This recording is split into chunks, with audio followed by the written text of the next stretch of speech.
So one of the ways that we're using AI technology right now is we're in the process of building capability where we can take any form of content, like a form of a course, podcast episodes, whatever it may be. We can feed that into the AI capability that we're building right now as we speak. And with that, out the other side, create a fully constructed, fully designed, fully scripted quiz funnel from end to end.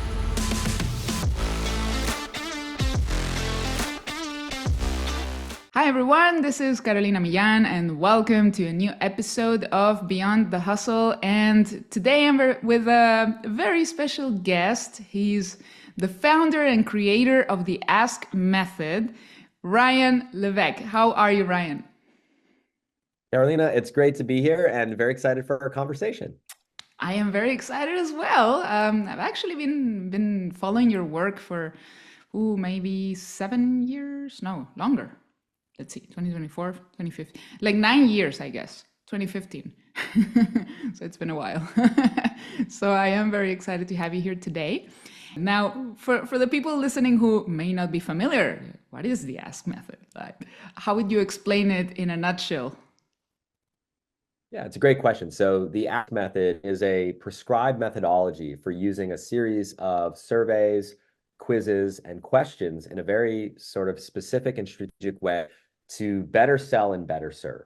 And really what we focus in on when we talk about that is using some form of a quiz funnel, a survey funnel, an assessment-based funnel, where instead of trying to sell people in a one size fits all answer, when someone first enters into your world, whether it's on the back of a podcast or to your website or through your social media, you begin by asking a series of questions so you can understand that person and who they are, and you recommend the best next step for them. That's not generic, but it's really tailored and customized to their specific situation. So we developed a methodology around that, which was what the Ask method is. It was first codified in my first book, Ask, which came out 10 years ago, which is crazy to think about that. 10 years ago at the time of this interview. And then since then, on the technology side of the business to build a technology solution that allows entrepreneurs and companies and marketers to implement this methodology in their business. And that technology is now known as Bucket. I know, yeah. How would you say the Ask Method has evolved since you wrote that book 10 years ago? By the way, congratulations on the 10-year anniversary. You know, it's so interesting, right? So technology has changed so much, right? So I'll give you one example. In the 10 years ago, it was not possible to use large language models to analyze open-ended feedback that you get over the course of time through the questions that you ask someone on your website in the form of a survey funnel or a quiz funnel that's designed to generate leads and generate customers. With generative AI, just as one example, you can now go through those open-ended responses and you can immediately identify the language patterns, the themes, and previously you needed to do that yourself or to hire someone with a linguistic background in semantic analysis and statistical analysis. It would have been a big, big, big research project. And now that capability is at every single one of us at our fingertips. So, for example, you can go back if you want to identify what are the biggest objections that people are expressing in my market? What are the biggest challenges that people are expressing in my market? Well, you would have to go through that response by response, analyzing every single one and putting people into different themes or to different buckets. Now you can literally use the power of AI to analyze that in just a few seconds. So the methodology in some ways is timeless. It's based on the philosophy of asking. It's a timeless philosophy and it's based on human nature. We want people to ask us questions. It's the way our brain engages with the world. We constantly ask ourselves questions. Yeah. And while that methodology and the philosophy is timeless, the technology is constantly evolving. So that's just one example of one way how things have evolved in a major way in the last 10 years. Yeah, and that makes our job, our research at least, much easier. Absolutely. It makes it so much more possible, is what it does. It's no longer in the realm of big companies with big budgets to be able to apply this. It doesn't matter what size your business is, you can use this in your marketing, and you can use this in your sales process. What are some challenges you faced and lessons that you learned building your company? So many, right? So I'll give you one lesson that I think comes to mind, and it's something that I talk about quite a bit. And it's that most people are afraid to give up good in order to go after great. What do I Mm, mean by that? Along the way, when you're building your business, you're going to reach certain milestones, you're going to reach certain plateaus, and you're become naturally attached to what it is that you've built. I like to talk a lot about Lego. Lego is one of my kind yeah. of passions. I've got two boys. We spend a lot of time playing Lego. And when you're playing Lego, and you're building all these amazing Lego creations on the table, and you're building all these different structures, at some point there's no more room. There's no more space. Yeah. There's no more bandwidth to put another structure. And so the only way that you can actually build something new is by taking apart something that you've built. Sometimes you've got to break what you've built in order to build something better. And I think that is something that brings up a lot of fear in entrepreneurs, where it's like the thing that you've created has gotten you to this point, but in order to get to that next level, in order to where you want to get to next, you have to break down and take apart what it is that you've built. And that's happened to us a few times in our company's history. Like, so for one example, at one point in time, we had a community with thousands of people paying a monthly subscription fee to be part of this community. And we realized that that community had gotten to a point that we could not grow it any further. We could not expand it. We Wow. couldn't grow it any further. We had hit this plateau. We had hit the ceiling.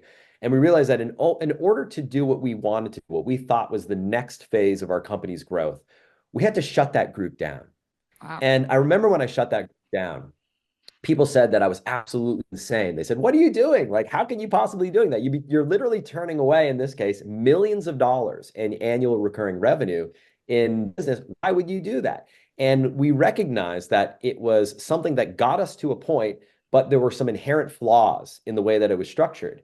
And the only way forward was to break what we've built to build something better. Yeah. And while it was scary at the time and it was a challenge at the time, it was ultimately what led us to the next phase or the next evolution in our business at that time. Hmm. No, that's and that I think it applies to our personal lives too, right? Business, and sometimes you have to tear it down, and then build it back up. I know you just mentioned AI like a little bit just now, but I really want to know how you. Well, first I want to know how you're using AI on your, it could be your company in general or your day to day, as an entrepreneur. And then I'd love to know how it has, or how you think it's going to shape the future of digital marketing.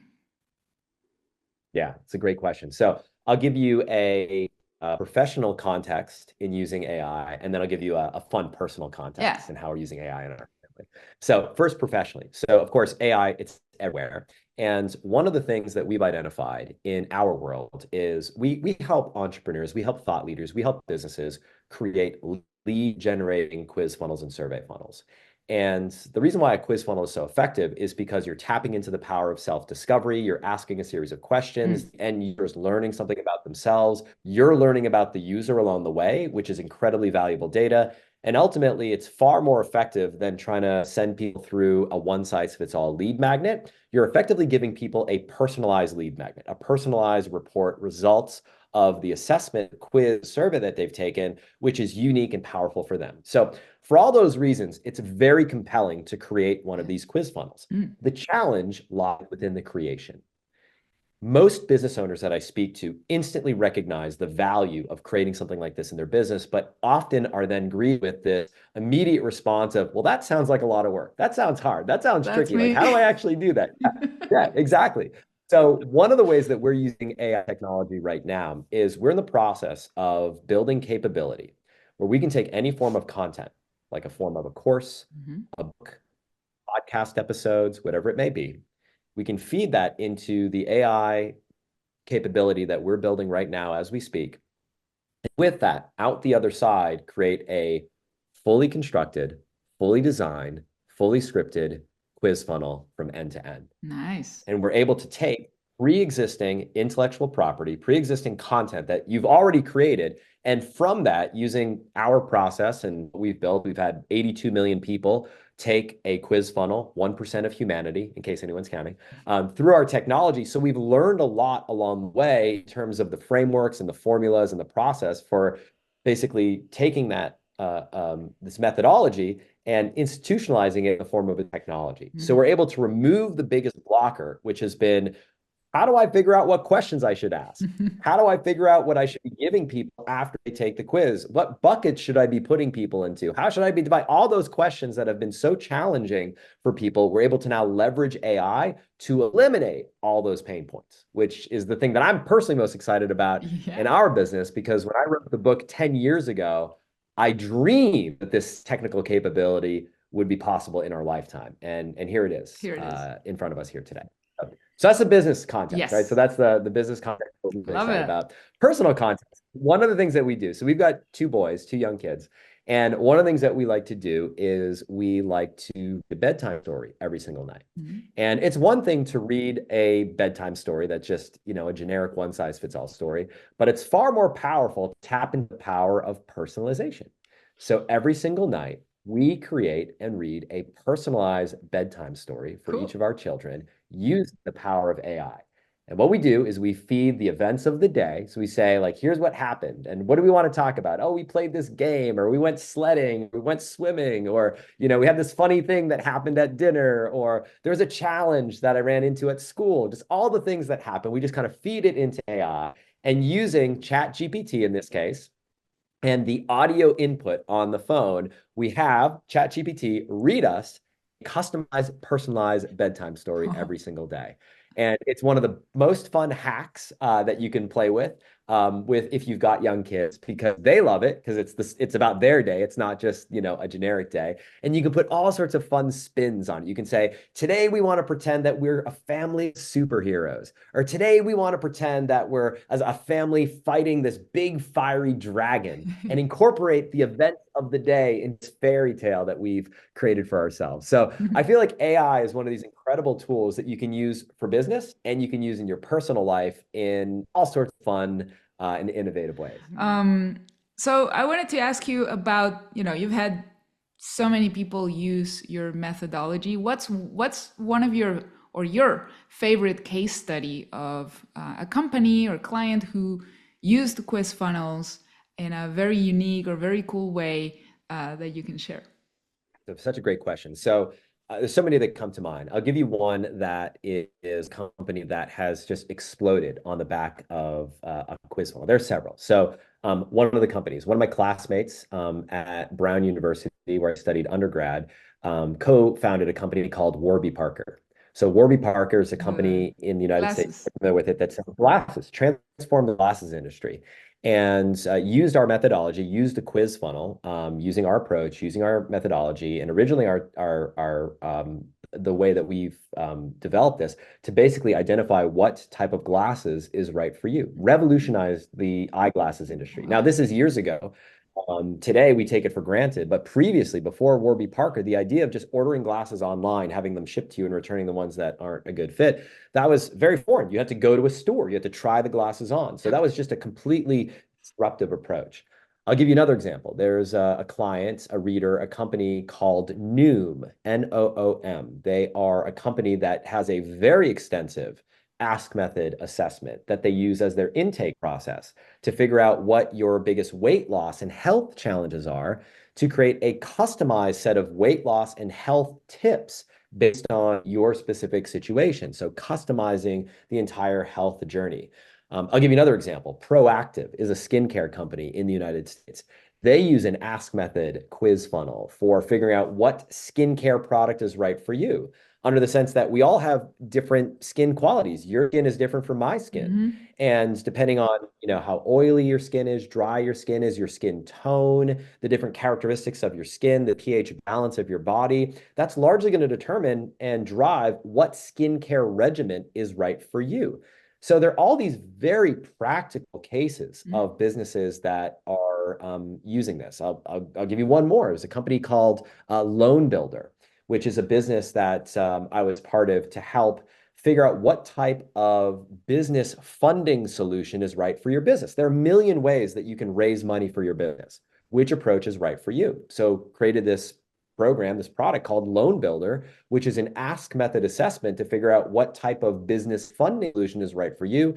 PayPal bought that company Oh, for over $180 million wow. just because of the process and the data and how effective Wow. that entire business became. So, I mean, I could go on and on and Yeah. on and on, but there are just like eyeglasses to business loans to weight loss to skincare. There are examples in hundreds of industries of all types of products and services at all different price points.